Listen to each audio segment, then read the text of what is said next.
No. You, you say open it up for the meet, and then Mr. Solicitor, you go ahead.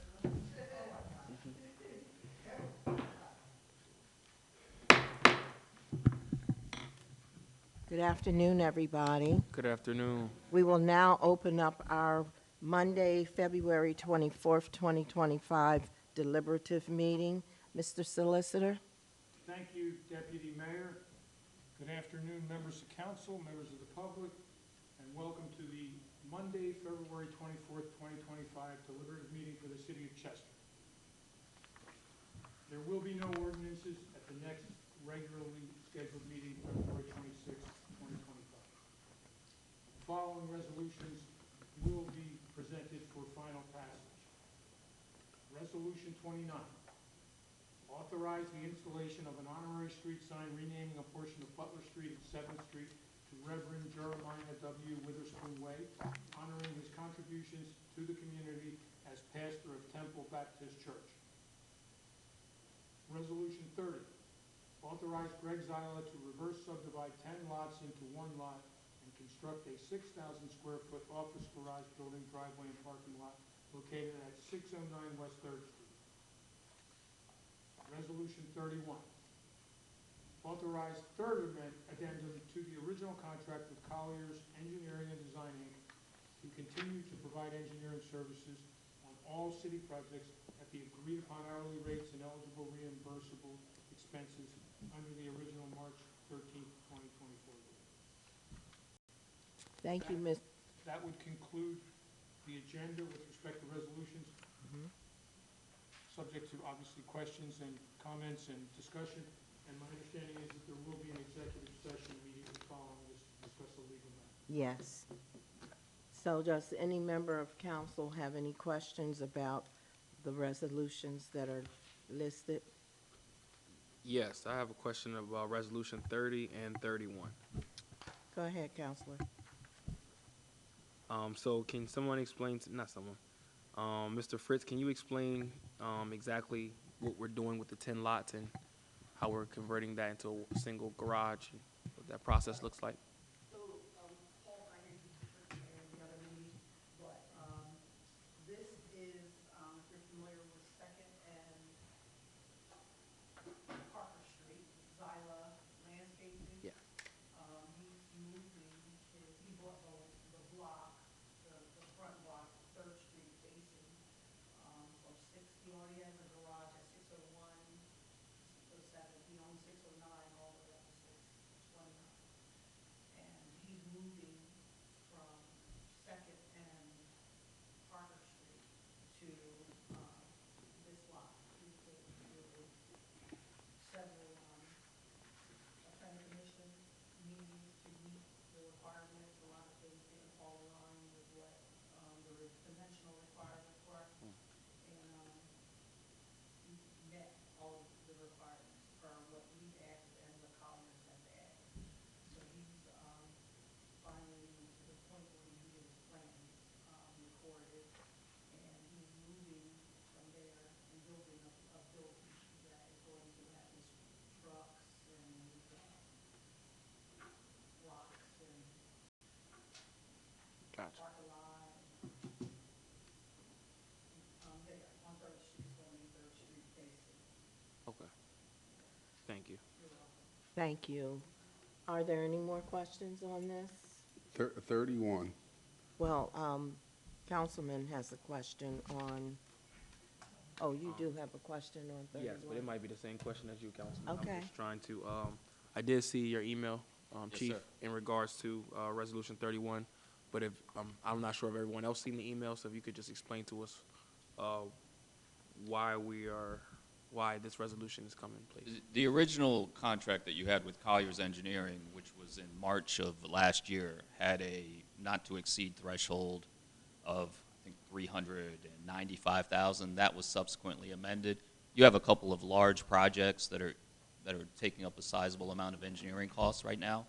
Not unusual. Those costs are, normally when you were looking at, for example, our Public Works building, we estimate that project will cost roughly $6.5 million of hard costs. It's not uncommon to have the soft costs, the engineering and design, be 10 to 15% of a project cost. So if you're looking at a $6.5 million project, you're looking at engineering costs of minimum $650,000. You look at the 15%, you're going up to $975,000. So we're at now $1.2 million. So this resolution goes back to the original contract values, which is the hourly rates that's set for the professionals. That was in the original contract. Instead of constantly coming back, if there's a large project, what I'm proposing is that we adhere to those hourly rates, and I'll provide council a quarterly report which summarizes what we're spending on the various projects. In that email, there was a spreadsheet which included all of the projects that they've billed us for, all of the projects they were approved to move forward on. So this is just continuing the process so that we can get these projects to fruition.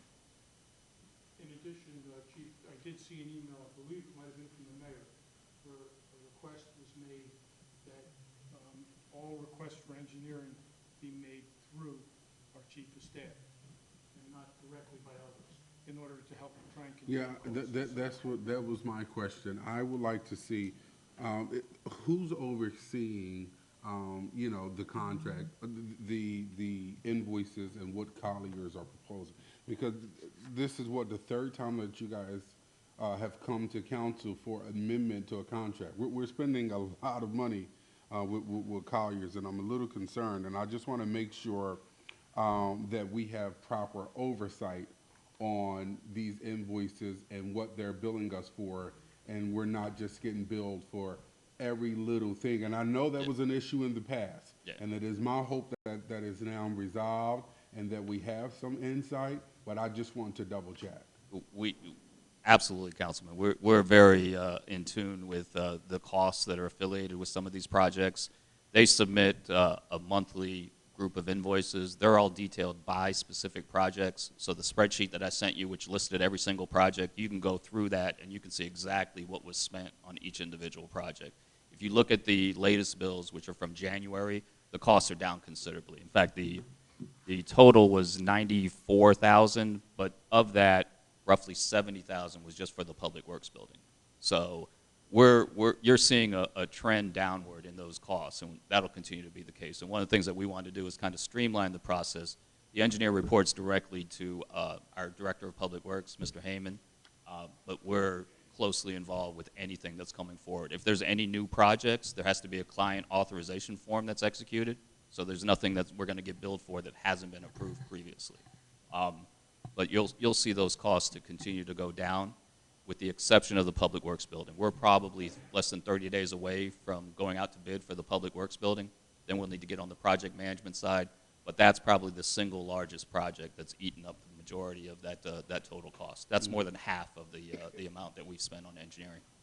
And I'm not saying that there is any wrongdoing on Collier's part, but I just want to make sure that we're being good stewards over the city's money and that we are actually, looking at every detail. I don't want to end up like the past. I want us to, really make sure we're doing what we need to do, because this is the third time that we've amended this contract. And from what it seems like, if there may be a fourth. We're not including in this resolution a not to exceed value. We're just saying the original contract had hourly rates, which is how they're billing us on those hourly rates. And then I'll continue to update this spreadsheet as it comes in for individual projects and share that with you at a minimum, quarterly basis. If you want that on a monthly basis, I can give you the same report once we get the invoices from Colliers at the end of the month. So you said we're not doing a not to exceed? Correct. So we're just an open line item? It's based on the hourly rates, as is the case with certain professional service agreements that you would have. Subject to pre-authorization through you. With specific projects that would be authorized in advance, correct. Can we, But for some of these projects, there may not be, depending on how many, for example, with the Public Works building, we've had two amendments. One was to do a Phase 1 environmental, then there was a Phase 2 environmental. So those are individual project costs. They'll give us a cost estimate, say what those project costs are. We will then authorize that as part of the client authorization form that we execute. Chief, question. Councilman, do you have another question? Not yet. is there a way that we could form in this contract an amendment that states that Colliers has to provide a physical copy of the work that they're doing, so that we can get a concrete visualization, there we go, of the work that's being done? Like, it's going to take somebody 5 minutes to go snap a picture or something, because all these invoices that come in and we charge you this for that, and I drive around my community and nothing's getting done. I haven't seen Well, some of where the projects $1.2 will, million is going. right, some of the projects will obviously have certain documentation that comes with it. With the Public Works building, you're going to have bid documents that are going to be put out for bid. So you'll have documents. In other cases, when you ask them to look into something, there may not be like a document of some sort. For example, when they had the community meeting for the sound walls with I-95 in the Highland Gardens neighborhood, they attended a meeting on the city's behalf. There's no documentation as a result of that meeting. Right, but what they could have did was taken a picture of them standing up in front of the community and saying, hey, look at Collier's engineers communicate to the city of Chester residents the sound wall. Like, show me proof that you actually sat there and did the work that you, because that's what's being asked of the rest of us. We want proof that we're doing the work that we're doing. I think we should hold Colliers to the same standard. Like, you can't just come in here and tell us you're doing this work, and Yeah. I can't really prove it unless other than this piece of paper you put in front of me.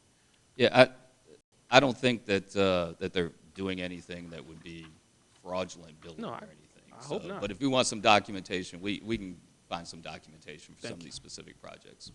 I've never known of any of the engineers that I've worked with in the past who go out and take pictures. They'll give you a written documentation, a change order letter. Or an email that or they an attended a email meeting. or something like that, but, you know, And if there is a serious, first of all, you do have Rich and yourself and myself, but if there is a question as to the legitimacy or not, you still, you know, there's the potential for a forensic audit by another engineer, another professional. So if that question arises, I think that's the manner in which to handle it. So my initial statement in question and concern is not about legitimacy or worrying about if something is being done in a proper manner. It's about, in the past, engineers have been coming in the city of Chester and doing work, and millions of dollars have went out the window, and residents are still asking questions like, what was done? Oh, well, we paved this street. Well, can you prove it? Like, there should be a way that we can prove the work that's getting done in our community, so that way we can show our residents. And in the past, that hasn't been happening, which is why residents always continue to say, well, what has the city of Chester government done? And we can just look at our residents and say, well, we've done this. Well, we have no concrete proof. And unless I'm going to forward somebody email that Collier sent to me, they're still not going to believe me. So I feel as though there's a way that we can change how history has been going and help provide some concrete information on what's actually getting done, so our residents can have more faith in us, because we're speaking on their behalf when it comes to this. So we shouldn't just accept that well. Collier send us an email. We don't really accept it. We have the inspector out of Public Works, and then whoever, like from inside City Hall is overseeing the project with the engineer.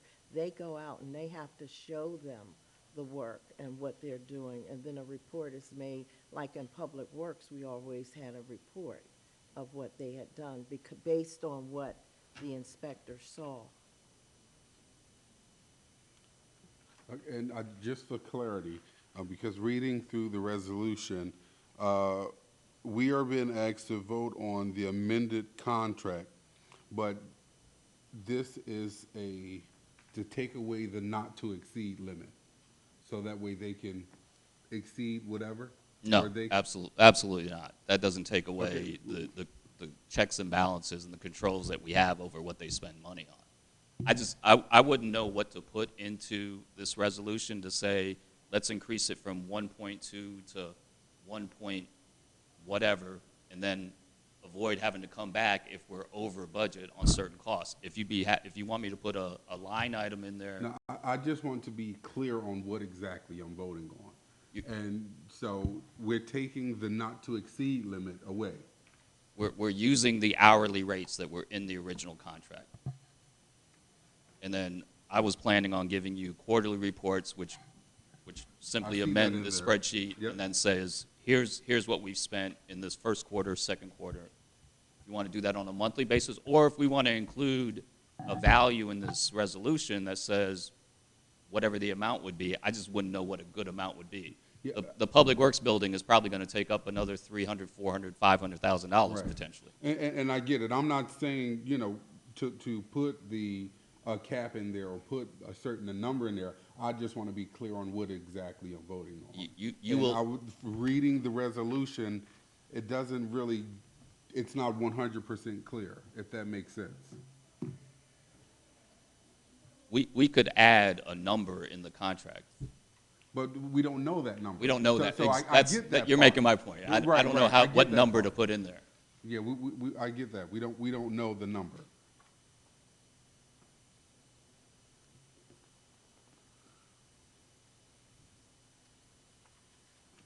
Are there any more questions? Wait, go ahead, Rich. Hold on, because I seen Rich Gary say something.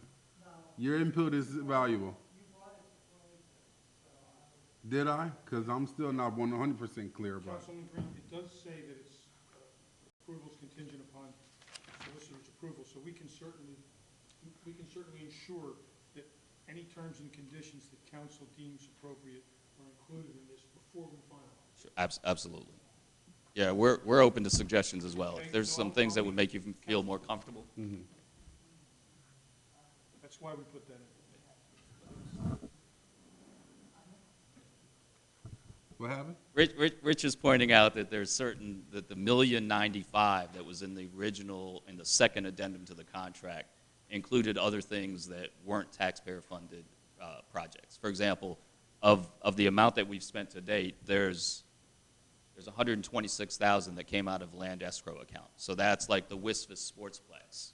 So any work that they've done there, those are developer-sponsored escrow accounts or funds that are set up in a separate escrow account. You've got $875,000, but the bulk of which was for the Public Works building, that came out of ARPA funds. You've got another $115,000, which is out of the general fund. Those are for general engineering projects, which isn't that bad when you look at how much you're spending on an annual basis for general engineering costs. And then you've got another $93,000 for capital projects. So there's different pots of money that some of these funds came out of. So it's not all $1.2 million of local taxpayer dollars. There's a breakdown when you actually break down where that money comes from.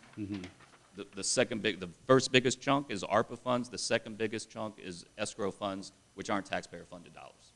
I would like to see that on your quarterly report, just so Yeah. that we have an understanding and that we're clear on that. Yep. Thank you. Is everybody okay? Any more questions? All good. Do we have any comments or feedback from any of the directors of our various departments? Commissioner?